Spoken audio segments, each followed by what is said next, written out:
हरदेव जोशी राजकीय कन्या महाविद्यालय गांधी शास्त्री जयंती के इस शुभ अवसर पर कृतज्ञ राष्ट्र के साथ अपनी भावभीनी श्रद्धांजलि व्यक्त कर रहा है। समस्त महाविद्यालय के प्रोफेसर साहिबान, मंत्रालय अधिकारी एवं कर्मचारीगण के साथ विद्यार्थियों की भारी उपस्थिति को साक्षी मानते हुए मैं अगली पीढ़ी को यह संदेश देना चाह रहा हूं कि आज का जीवन मूल्य विहीन ही नहीं, मूल्य विरोधी होता जा रहा है। नई पीढ़ियों के सामने कोई आदर्श ऐसा नहीं मिलता जिसके मन, वचन और कर्म में एकता हो। मूल्य विरोधी इस परिस्थिति में मूल्यों के लिए जीने वाले गांधी और शास्त्री हमारे लिए बहुमूल्य हो जाते हैं। अतः उनको याद कर हम अपने जीवन को सही मार्ग पर ले चलें, तब इस जीवन की सार्थकता होगी। हम सोचें कि यह जमाना किस जगह पहुंच चुका है।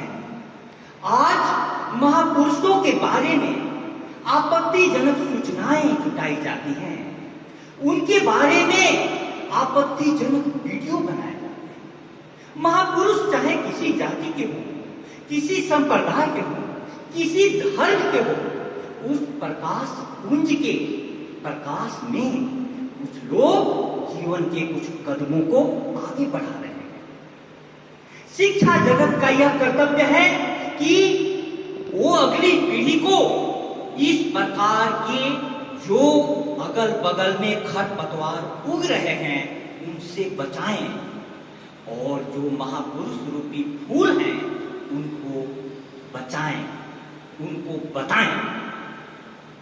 राष्ट्र कवि दिनकर साहब मुझे याद आ रहे हैं जब वो बोलते हैं, जहां कहीं है ज्योति जगत में, जहां कहीं उजियाला, वहां खड़ा है कोई अंतिम मोल चुकाने वाला। दिया अस्थि देकर दधीची ने, शिवी ने अंग कतर कर, हरिश्चंद्र ने कफन मांगते हुए सत्य पर। ईसा ने संसार हेतु सूली पर प्राण गंवाकर अंतिम मूल्य दिया गांधी ने 3 गोलियां खाकर। आप समझो कि हमें कोई एक अपशब्द बोल देता है तो हम उसको गोली मारने को उतावले हो जाते हैं और गाली से तो शुरुआत कर ही देते हैं। लेकिन कैसी आत्मा थी गांधी कि उनको गोली मारी गई और उनके मुख से निकला, हे राम। आज जरूरत है हमें कि गांधी के प्रार्थना को हमने गाया, गांधी की प्रार्थना तो हमने उधार ले ली, महात्मा का वो हृदय हम कहां से लाए। हम सभी सोचें कि कितना प्यार गांधी को परिवार में मिला होगा, कैसी माता मिली होगी, कैसे पिता मिले होंगे, कैसे सत्संगति मिली होगी कि गांधी जैसी महान आत्मा का आविर्भाव हुआ इस धरती पर। और आज यूनेनो ने गांधी के जन्म दिवस को विश्व अहिंसा दिवस के रूप में मनाने का निर्णय लिया, तो विश्व में कहीं पर गांधी के दिवस को सत्य दिवस के रूप में मनाया जाता है। अमेरिका के मार्टिन लूथर उनसे प्रेरणा लेते हैं, तो दक्षिण अफ्रीका के नेल्सन मंडेला भी, म्यांमार की आंग सान सू की उनको अपना प्रेरणा स्रोत बताती हैं।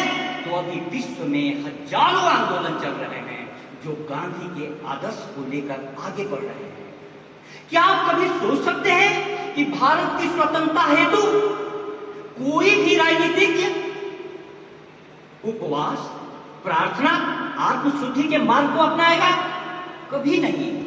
गांधी ने ये पहला प्रयोग किया और उन्होंने भारत की स्वतंत्रता के पहले लोगों को बताया कि तुम अपनी वासनाओं की गुलामी से स्वतंत्र बनो। और इस आधार पर गांधी ने लोगों का चरित्र निर्माण करके अहिंसक आंदोलन के लिए उन्हें तैयार किया।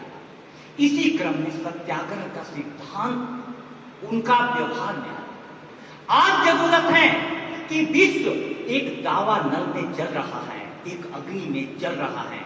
रूस यूक्रेन युद्ध कब विश्व युद्ध में तब्दील हो जाए हम नहीं कह सकते। इतना ही नहीं, एक देश भी कभी धर्म के नाम पर, कभी जाति के नाम पर, कभी भाषा के नाम पर, तो कभी किसी अन्य मुद्दे पर लड़ाई के लिए उतावला है।